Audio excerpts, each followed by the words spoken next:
বিপিএলের অন্যান্য ফ্র্যাঞ্চাইজিগুলো অলরাউন্ডার স্বল্পতায় ভুগতেছে, আর বরিশাল রিশাদ হোসেনের মতো একজন অলরাউন্ডারকে বেঞ্চে বসিয়ে রেখেছে। বিষয়টা কতটাই অদ্ভুত একটা ব্যাপার। জাতীয় দলের একটা অলরাউন্ডার, সে এখনও খেলার সুযোগ পাচ্ছে না।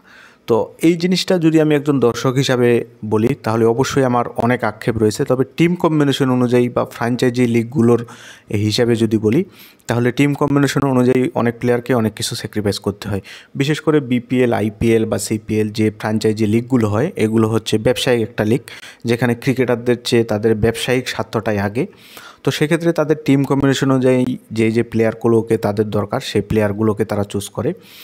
বিশেষ করে রিশাদ হোসেনের যে ব্যাপারটা হয়েছে, আরেকটা সমস্যা যেটা হলো, তাকে এ ক্যাটাগরিতে রাখা হয়েছে। যদি বি ক্যাটাগরিতে রাখা হতো, তাহলে তাকে কিন্তু অন্যান্য ফ্র্যাঞ্চাইজি টেনে নিতে পারত বা অন্যান্য দলগুলোর জন্য তিনি দৃষ্টি আকর্ষণ করতে পারতেন।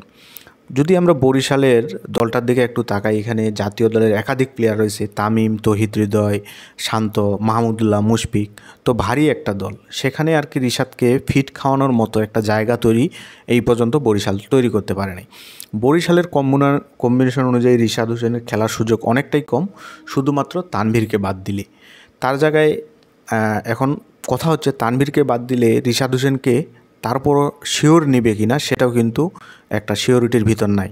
কারণ তানভীরকে বাদ দিলে তারা স্থানীয় পেসারও নিতে পারে, কারণ রিশাদ যেই ধরনের বোলিং করে বা তার যে ভূমিকাটা অলরাউন্ডার, সেই প্লেয়ার কিন্তু অলরেডি বরিশাল ফ্র্যাঞ্চাইজিতে আছে এবং নিয়মিত খেলতেছে। ফাহিম আশরাফ ও মোহাম্মদ নবী রিশাদের মতো একই ভূমিকা তারাও পালন করে। সেক্ষেত্রে রিশাদের সুযোগ পাওয়ার সম্ভাবনাটা অনেকটা কম।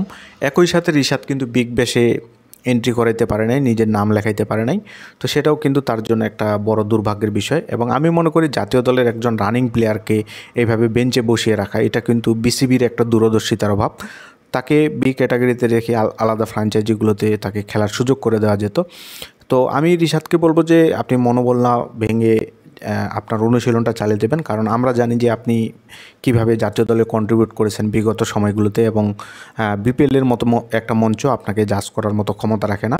তবে আমি বলবো যে বিসিবির এখানে অবশ্যই একটা দূরদর্শিতার অভাব আর রয়েছে। কারণ একটা প্লেয়ারকে, যখন আপনি একটা রানিং প্লেয়ারকে নিজের দেশের টুর্নামেন্ট, নিজের দেশের জাতীয় দলের প্লেয়ার খেলতে পারতেছে না, এক্ষেত্রে তার মানসিক অবস্থার কী পর্যায়ে পৌঁছাবে সেটা আপনি হয়তো ধারণা করতে পারেন। তো এই জিনিসগুলো রিশাদ হোসেনকে কেটে উঠতে হবে, এবং একজন তরুণ উদীয়মান প্লেয়ার এই ছোট্ট বয়সে এসে এই ঝামেলাটা পোহাইতে হচ্ছে। তো আমি মনে করি রিশাদ হোসেন এই বিষয়টা সামলে উঠুক, এবং সামনে তার জন্য ভালো কিছুই অপেক্ষা করতেছে।